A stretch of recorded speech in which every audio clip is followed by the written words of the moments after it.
Hello everyone, welcome back to the channel. Let's talk together with Ajmal. Today we are going to discuss the chapter 5 from traders to rulers. In the previous chapter we have discussed about the decline or the fall down of Mughal Empire.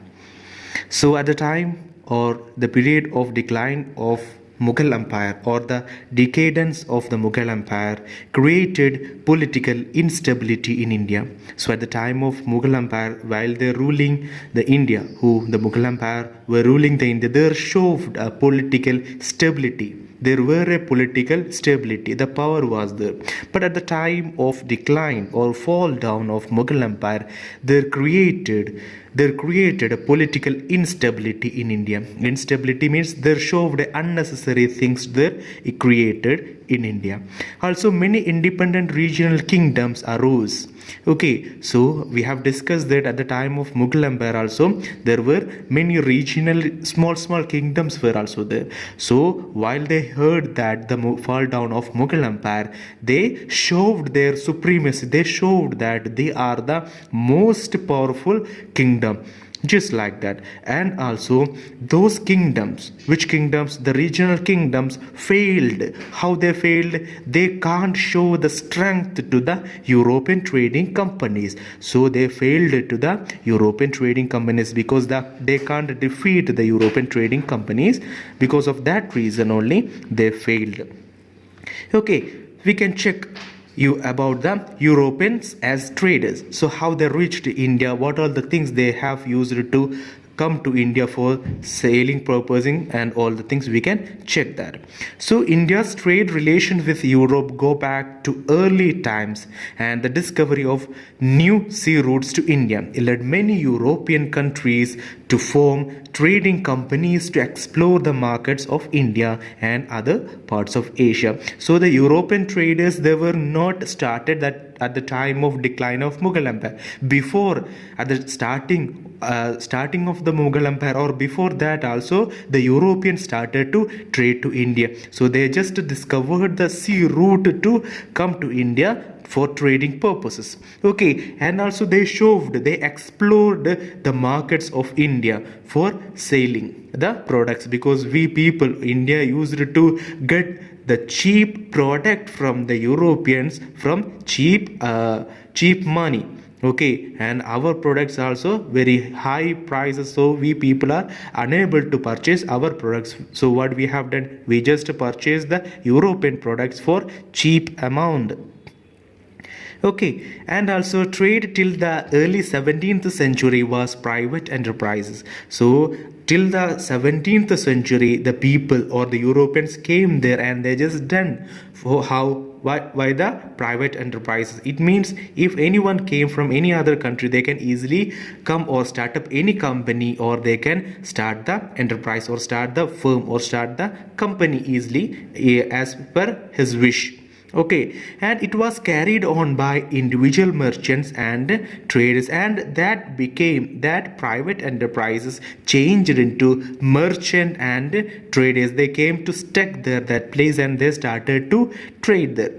Okay, and also in many of the countries, just like Portugal, Holland, England, France, Denmark, set up trading posts in coastal areas. So those places in the France, Denmark, Holland, England, those places, the people, Europeans, made a tent or a coastal areas for trading posts. They just keep the products and all the things for selling the things. Okay, they keep the trading posts in these countries.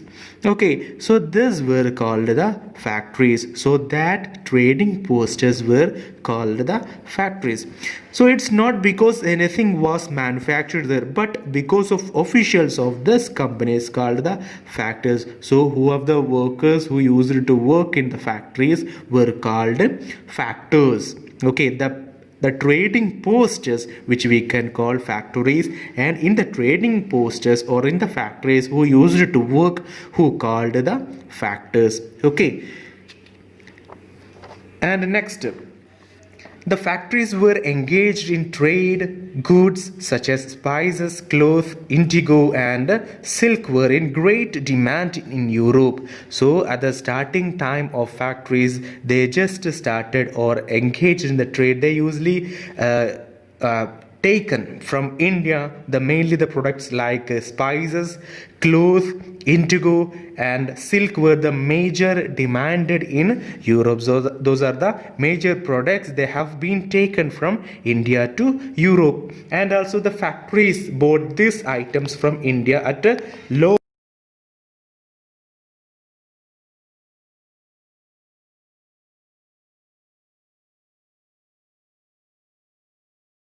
prices, and they used to sell in Europe and America for huge price. So it also very bad for Indians, because we are taking more difficulty for farmers and all, but we are getting on less amount. But the mediator, they just Europeans played as a mediator, and they getting more profit from it without any risks. Okay, and since profits from this trade were huge, so we can understand that they are taking the cheap from our farmers and selling to them America and Europe. So definitely they will get the huge amount. So many European countries wait for a greater share of this trade. So many European countries also asked the share for this trade. Okay, and also at the time the only one way to increase profits was by eliminating competitors and ensuring a trade monopoly. So before that, one trade monopoly was a monopoly mean single ownership. So before that, they just showed, the Europeans showed that they can only trade, they can only take the products from India to other countries. So they thought that the other country people and our government have changed that system, and to bring all the competitors, all the other countries also can take out the products and also sell or bring the products in India. That changed the monopoly system to eliminating new competitors have been started. Okay, and next point we can discuss about the English East India Company.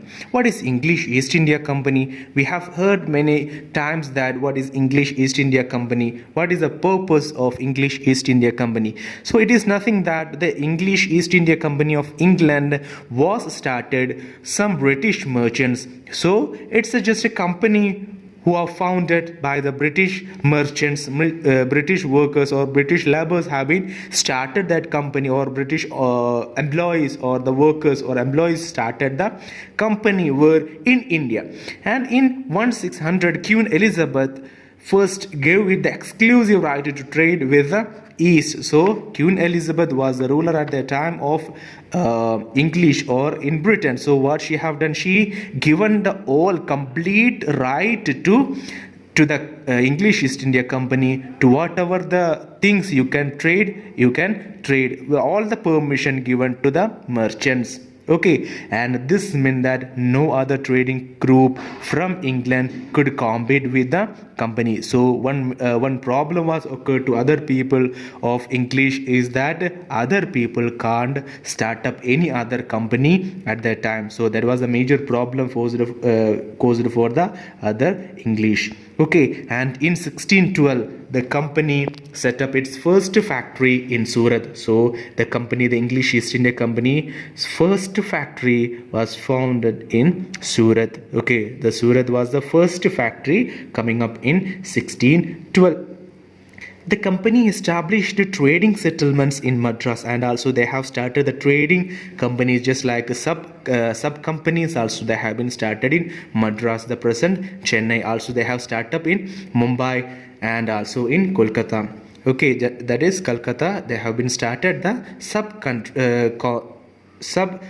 companies or sub factories also they have been started there. And also trade yielded enormous profits and the company became very rich. It gradually began to interfere in the internal affairs of India. So they just came to India Firstly, they just started to trade there, they just started to business there, and they just started to sell the products taking from farmers and to sell to other countries. They earned more money. After that, they simply or gradually or eventually or came to India's affairs, internal affairs, government. They just wanted to own the government of India. Okay, after coming, they just wanted to interfere the internal affairs. Internal affairs mean internal things, just like holding. They just wanted to hold the Indian government. That was the major problem faced by the India. Next, we will discuss about the French East India Company. What is French East India Company? So, the French East India Company was formed in 1664. It set up its base in Pondicherry, now Puducherry. The company had factories in Mahi, Yenam and Karaikal. So, just like the English East India Company, the French also start up the French East India Company in 1664. But unlike the English East India Company, the French East India Company was largely controlled by the French government and was heavily dependent on the government for financial and military support. But it have been controlled, the French also been controlled by the English. How they have been controlled? They have been holding, the French government been holding, heavily dependent on the government for financial and military support. They were holding the financial power and military support. Okay, and that is the French East India Company.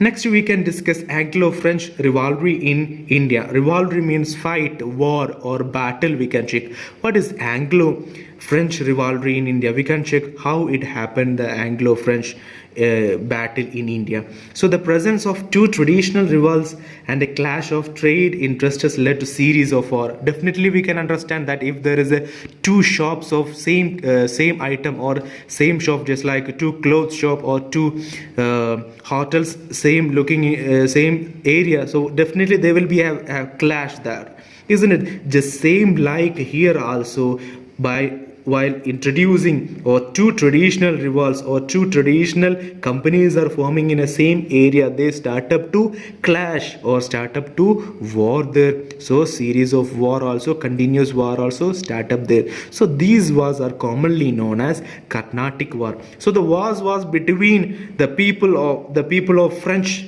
and the people of English. Okay, so they just used to start up the war.